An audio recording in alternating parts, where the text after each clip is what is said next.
Oh, ito na, nagbibihis na ako. Teka lang.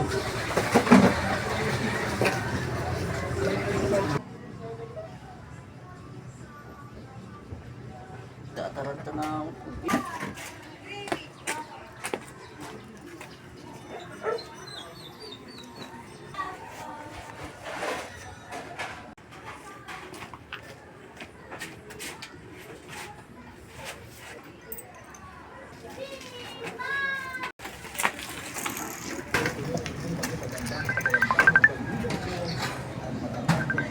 Hello? Oh, ito, palis na ako. Mag-iingat ka ha.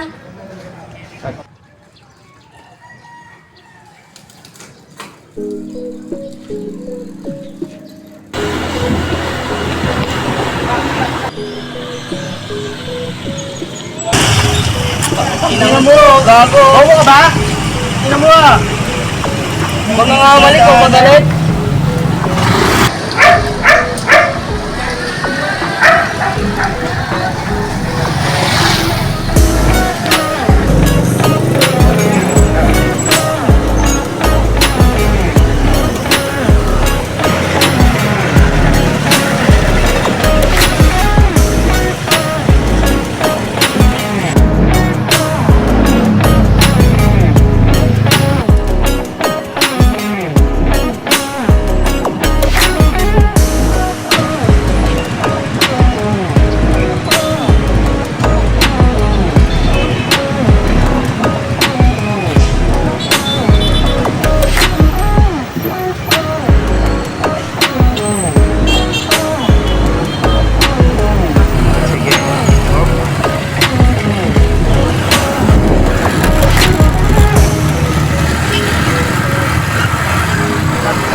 Meron short ka? Meron pa ako short. Ang tagal-tagal nun. Tawagan ko. Ang oras na yun.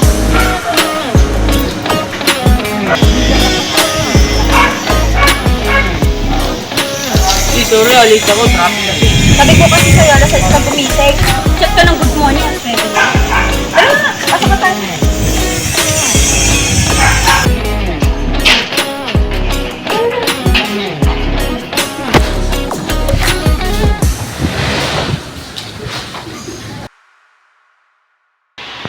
Uy, school na. Ewan ko sa'yo, nalit na nga kanina eh. Tumawag pa ako, yun pala, nandiyan ka na. Mga pala, sino magtitignan mo sa kanya? Ikaw na, ako na lang magtatanong doon sa i-interview natin mamaya. Siya nga pala, binasa ko kasi yung yung profile ng interview natin ba yun? Yung kapasan ba yun? O Si Sir Gabriel Capasin, yung dati kong professor na nag-college ako. Then, dati din siyang pulis. Maraming huli si Sir Gabriel ng mga bigamit kriminal. Karamihan nga dun yung mga tuwan ng mga pulis. Sige boss, kami na ba alam kahit ng kalaban boss?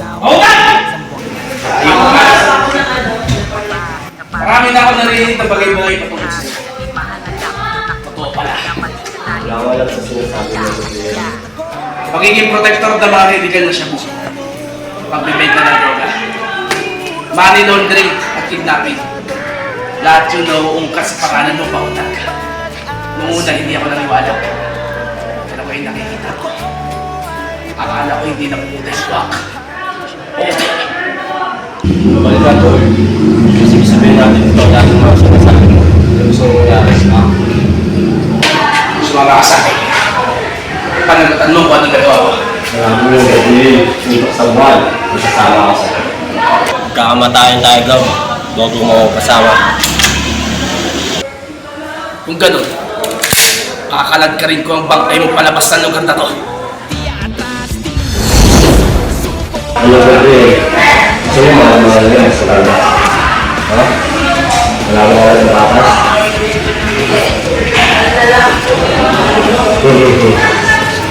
Sige ba? Magsabi niyan.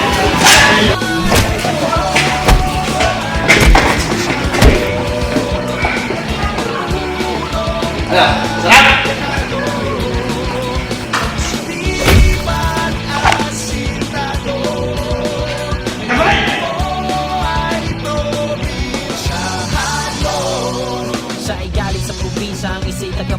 Nagsimulang lahat ng may buhay na Tandaan mo kapasin, di pa uli ang lahat.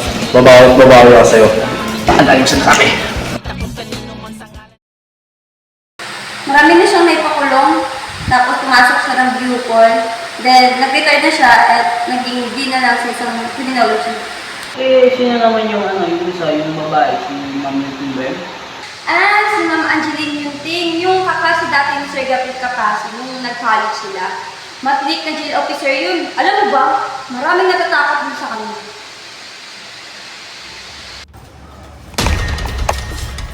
Tara na, dalayan nyo! Uy, ano? Tulog ko ba yung gwardiya? Oo, tinakbo na yung ligari. Tara na! Oo, saan kayo pupunta? Oh, paano ko ba naka-off-duty yan? Hindi ko rin alam eh. Hoy, Yunding! Patakasin mo na kami! Yari ka sa amin! Uy, gago ba't nagbanta ka pa? Kayong tatlo na naman, hindi na kayo nadala. Gusto mo bugbugin ko kayo ulit? Ilan to nagbanta ka pa eh. Ulo, hindi tayo kaya yan! Tatlo na tayo ngayon, dalawa lang tayo nung nakaraan eh! Tara, panakita na natin yan. Ah! Ah! Ikaw!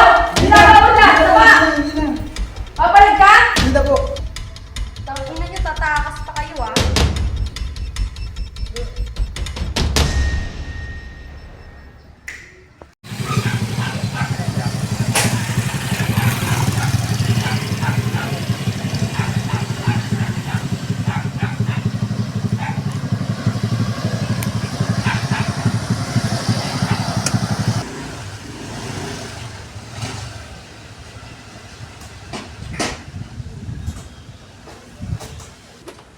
Dito na ba yan?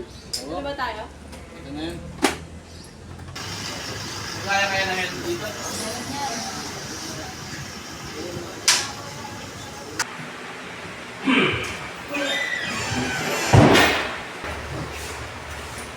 Ma'am, good morning, ma'am. Sir, good morning, sir. Aris. Yan, tayo sa harapan. So, sino ba yung mag-i-interview sa akin? Yes, this is Mr. Lowapo, one of my parties in this year. Nagpipita na tayo na na-interviewin. So, Hello po, ma'am. Nice to meet you, Mr. Ma'am. Ivan po ma'am, or BDK. Nice to meet you, Mr. Ivan. So, Mr. Ma'am, babalik na nga ulit dito. Sir, para po sana sa subject po namin sa institutional correction po, we will ask questions po regarding po ano po yung pinagkaiba ng HMP and Bucor po. Tama. Sa Bucor na naging sa dati ba? Yes, after completing my years of experience in turn, after many experience na naranasan ko sa Bucor, nag-retire na ako sa uniform personnel. Saka nagturo. So, yan, kasi natin yan. Okay, sir. Okay, sir, let's start po.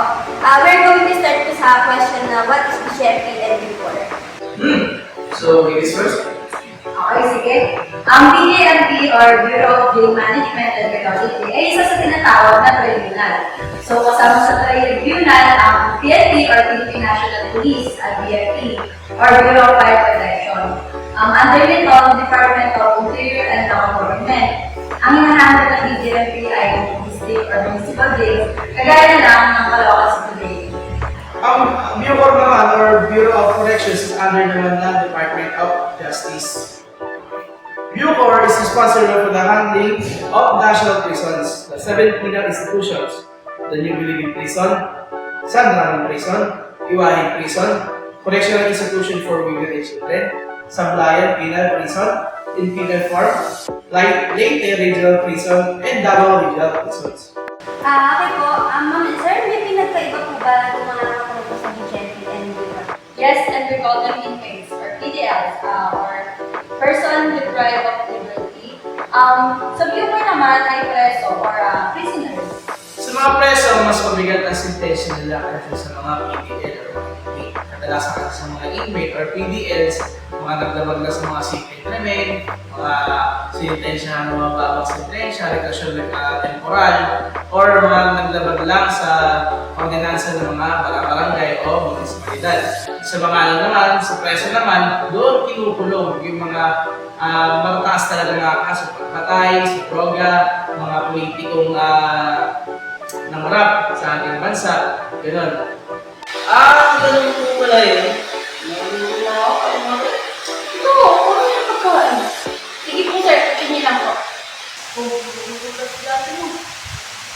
ba kayo? Sige, merienda mo tayo sa labas. Ha? Talaga po ba, sir? Bigyan mo siya ng Edwin. Nakakaya ko eh. Tara na!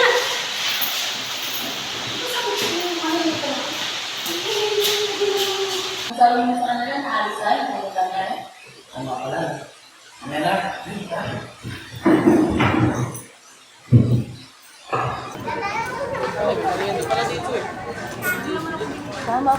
Paano siya may tayo? Sir, salamat sa video ah. Gab, salamat din ah. Sige, tayo lang kayo dyan. Uy, sabihin mo na. Ay, mga pala. Oh, para maintindihan nyo, ang buhay preso at ang buhay kulungan, may pupuntahan tayo. Saan ba, sir? Sa society. Sa isang kulungan. Bagong presohan yun. Naisip ko, magandang may experience yung pumunta doon, kahit bisita lang. Para maintindihan ninyo kung ano yung pinag-aaralan nyo talaga. Paano kami makakapunta dun, sir? Ano? Angkas namin kayo sa motor. Bisa natin kumain. Kasama tayo eh.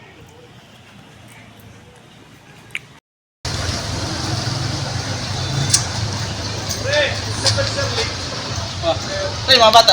Nauna ko sa loob. Sige, tara, pasok tayo.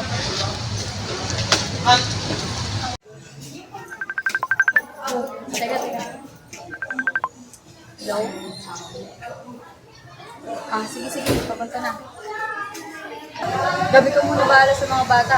Babalik lang ako kulungan. May emergency sila. Ganun ba? Sige, ingat ka, balik ka mamaya.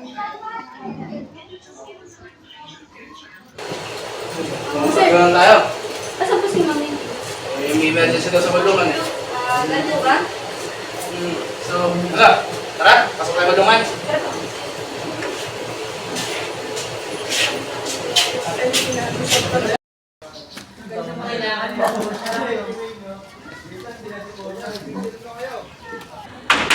Ya, may UC ka? Kayo nga, kahit isa lang. Balik ka ito, maingay to. Mayor. Okay po. Mayor po. Tapos na kayo. Sino yung makakalit dito? Gusto nyo? So, this is San Gabriel Penal Farm. No? So, currently, 300 na present pa nakakawak namin. Pero, in the near future, nag-hope kami na makapag-awak pa ng 2,500 na prisoners. Sinulat na rin namin sa DOJ upang inspeksyonin ang integridad ng ating mga kulungan para yung mga sobrang tao sa 7 penal courts ilipat. Sir Juan, Sir Gab, may iba't iba po bang levels ng kulungan ito? Gaya po ng iba? Maganda yung tanong mo. So, meron kami tinatawag na maximum, medium, and minimum security prisoners. Ano pong pagkakaiba ng So, sa maximum security prison, dito ako dati naka-assign na dati akong officer lang ng Bucor. Sa maximum security, sila lang yung magkakasama. Maximum security compound. Usually, nagsaserve sila ng 10 years to 20 years. Life sentence na. Sa rehabilitation na lang pinapagawa namin sa kanila is workshop. Sila lang yung nagagawa. Hindi namin sila pinapayagan humawak ng mga bagay na nakakasakit sa iba, kagaya na naman ng mga bagay na nakikita sa kusina, yung mga panluto. No? Hindi namin sila pinapayagang makipaghalubilo sa mga low risk kagaya ng medium and low risk security prisoners. Katulad ng sinabi ni Sir Gab, meron naman tayong medium security level. Dito, pinapayagan na gumawa ang mga preso sa low risk security level. Kasama nito na binabantayan sila ng ating mga personnel at bawat kilos dapat nakikita. At ganyan din ang pinakahuli ay minimum security. Dito ang mga preso ay nagkakatiwalaan upang gumawa sa loob ng ating mga kulungan. So sa minimum security level naman, dagdag ko lang doon sa sinabi niya, sila yung mga pinagkakatiwalaan namin talagang preso. Kung saan sila yung mga ilang taon na dito sa kulungan, mga may record na ng mga good deeds na nagawa nila dito sa loob. So sa minimum security naman, sila yung mga pinagkakatiwalaan na magluto, gumawa sa mga utilities, and maghawak ng mga bagay-bagay na pwedeng makasama sa ibang preso. No? Hindi mawawala pa rin ang supervision ng mga gwardiya, pero tingin-tingin na lamang sila. Sila yung mga pinagkakatiwalaan talaga namin dito, yung may good records or mga walang records. And sila din yung mga matagal nang nakakulong dito sa loob ng kulungan. Or di kaya yung mga transfer sa ibang, galing sa ibang Sabinfinal Farms. May mga color po ba sila? Yes, kung nakikita nyo kanina, may mga dumadaan-daan na preso dito. May naka-tangerine, yun yung sa maximum security. May naka-blue, yun yung sa medium security. And pinaka-last sa minimum, yun yung brown. Mr. Buwan, saan ba maximum security dito? Dito po siya. Okay, so sa'yo muna itong mga estudyante ko, limot ko muna sila sa mga medium security level lang, and may pupuntahan na ako. Okay, sir. Thank you. Tara, dito po muna.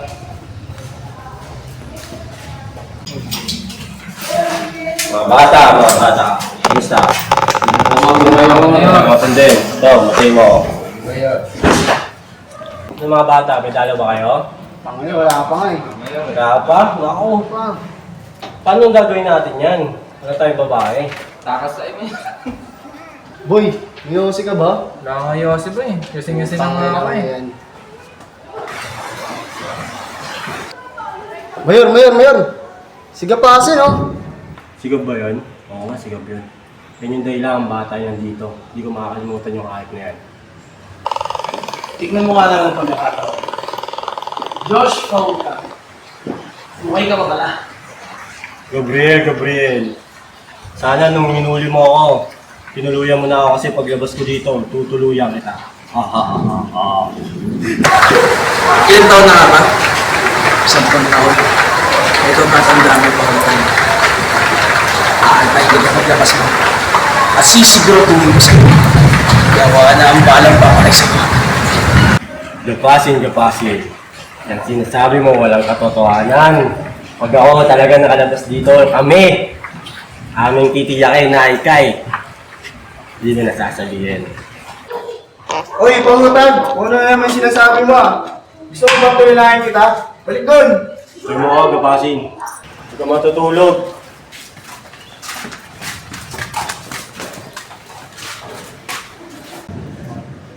Saan na kaya si sir? Oo nga. E di hanapin lang natin. Baka nasa paligid lang. Oh, si sir, ayan ang kulo. Sir!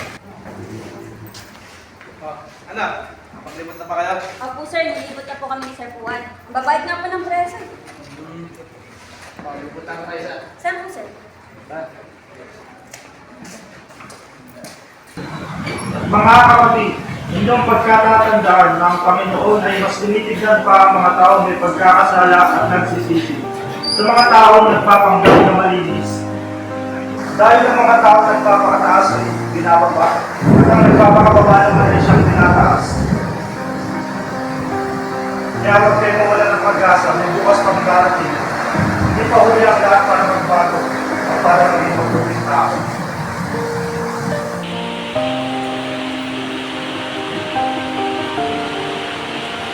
Tayo manahimik at ibigay ng mga mata at manalangin.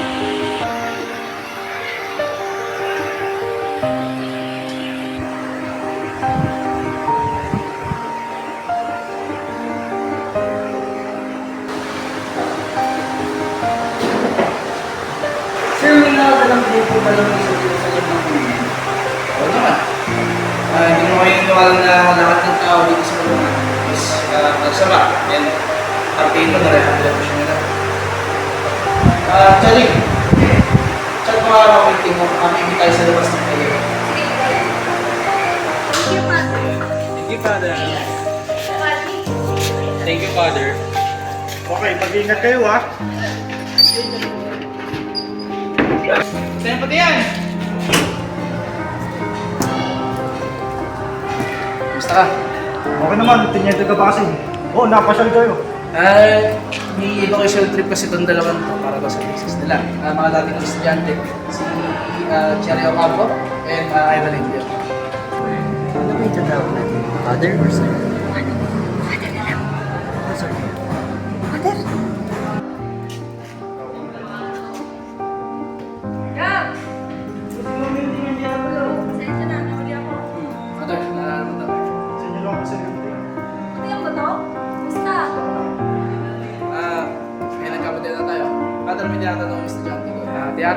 ng estudyante ko kung bakit daw nagkakaroon ng misa dito sa kulungan.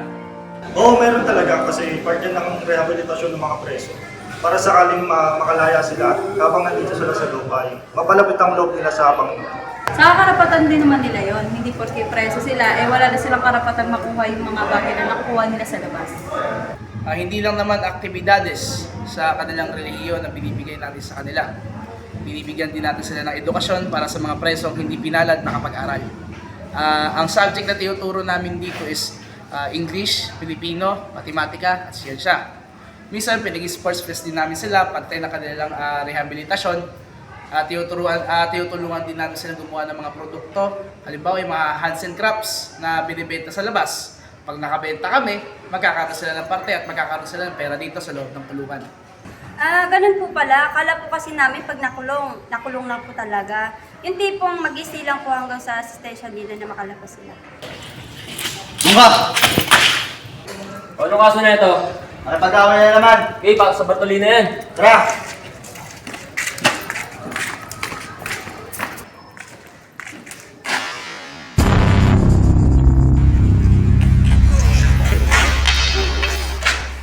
Ano? Mahabol pa ba yung titipan, di ba? Gago ka! Hoy! Tama na yan!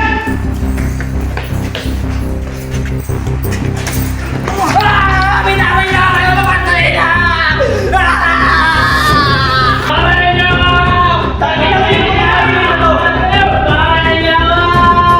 Babay niyo ako! Babay niyo ako!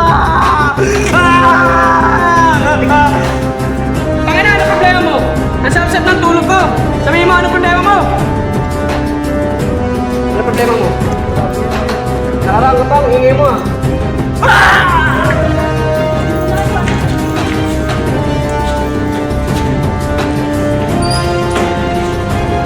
John Rex?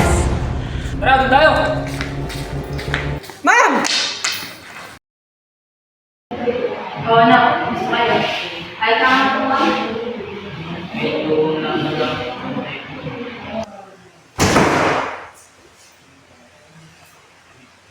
Ano, basta kayo? Bulitan pa ako ng damit ay wala akong palit. Dami yung nakikita kakilala ko dito. Yung tumulong sa inyo kanina, si Rex. Kilalang matalino si Dante yun. Ako nga rin kanina eh. Nandito si Hogan. Pangulag siya? Yung dating pulis na nahuli niyo dati? Staff Sergeant Josh Hogan. Hindi ko ba nalilimutan ang mukha ng tao na yun. May isa pong taon na rin huli siya huli. Sa kaso lang, nakaugnay sa iligan ng droga. Natatakot ako. Dapat tinuluyan ko na yung hayop na yun na huli ko eh. Sir, wala ko mabait yung presidente sa kulungan ko. Ba't may nagwala ka dito? Ay bad, hindi biro ang buhay ng mga preso dito sa loob. Malayo sila sa pamilya nila. Marami sa mga preso dito tinanggap na lang, nagkanto na lang ang kanilang buhay. Nakakulong, walang kayayaan. Binibigyan nga namin sila ng pribilehiyo, magawa yung iba na lang gusto.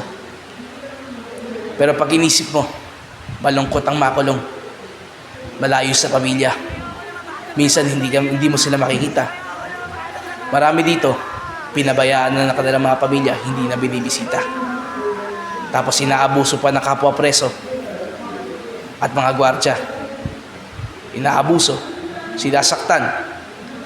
Kung minsan na may ginagahasa kahit lalaki sa lalaki. Talaga palang maraming nababalik sa kulungan na ito. Paano po ginagawa sa mga ganong preso po? Ginagawa namin doon. Bukod namin sila. And yung talagang baliw talaga, inilalabas namin dito. Pero kung halimbawa nakagawa ng kasalanan, iniimbestigahan ng mga polis. O di kaya, mga gwardiya. Hindi kaya, makakita ko sa inyo.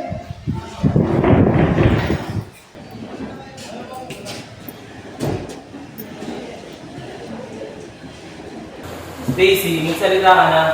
Hindi ka namin tutulungan kung tatanga-tanga ka lang dyan. May pagtulungan ka sa amin, ang alam namin yung investigasyon ng Arcel Cañares, 20 years old. Murder ang kaso sa salang pagpatay sa kanyang ama dahil sa panghahali ng isang ama.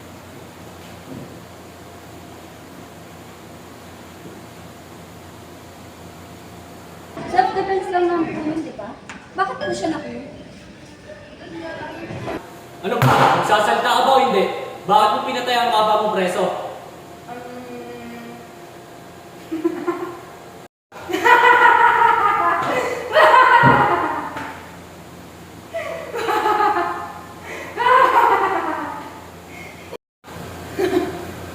Nang ina nun, niyayain niyo ako makipag-sex sa kanya. Akala naman may brat siya. Ayoko sa ganun. Ano? Nang dahil lang doon, pinatay mo yung tao? Hindi kinaya ni Stacy yung pananamantala sa kanya ng kanyang ama. Isang araw lang, pumutok pa lang ito. Pinatay niya yung ama niya. Chinap-chap, binenta ng kanya sa online. Nabaliw yung tao. Nasa ibang bansa ang nanay niya nung mangyari ang insidente. Buti sir, hindi siya naging banta sa mga ibang Sa mga ganitong sitwasyon, hinihiwalay namin sila. Iniimbestigahan. Gaya na nakikita nyo. Bago siya ilabas dito, masasagawa mo na ng investigasyon ng mga polis, pati ang mga guardia ng kulungan. Nung pinilit niya ako sa mga pagtimbagan sa kanya, hindi ako pumayag. First of all, wala naman siyang brat. Hindi ako papatag sa ganun, sir. Patay na siya. May dalawang toothbrush. Matulis ang dulo. Yan ang sila sa ulan. Ano? Masarap na yung kulungan. Teka tayo. Sir, salamat po pala sa pagdala niyo sa amin dito. Alam po kaming natutunan at nalaman. Okay, kamusta naman yung experience niyo dito? Ayos ba? Ganito po pala dito sa kulungan. Sabi pa ako makikilala. Talaga, wala, challenge. Sobrang review ko. Serious, sir! Siyempre gusto kong tumulong sa mga taong hindi lang dapat sa kulungan, kundi sa labas din dapat. Lahat tayo, mga kababayan, ay may karapatan na matutong. Kaya, yun, gusto ko, sir. Itutuloy ko yun. Inyong alalahanin Sir, thank you, sir! na hindi lahat na nagnanais maglingkod sa bayan ay nabibigyan ng pagkakataon. At nais ko rin ipaalala sa inyo na ang karapatan at kapangyarihan na itatalaga sa inyo ay hindi dapat ipagmalaki o ipanikili sa kapwa, kundi dapat ay gamitin sa pagtatanggol sa karapatan ng sambayanang Pilipino. Inyo rin isa-isip, ngayon ang simula, hindi lamang ng inyong propesyon, kundi ng inyong panibagong buhay.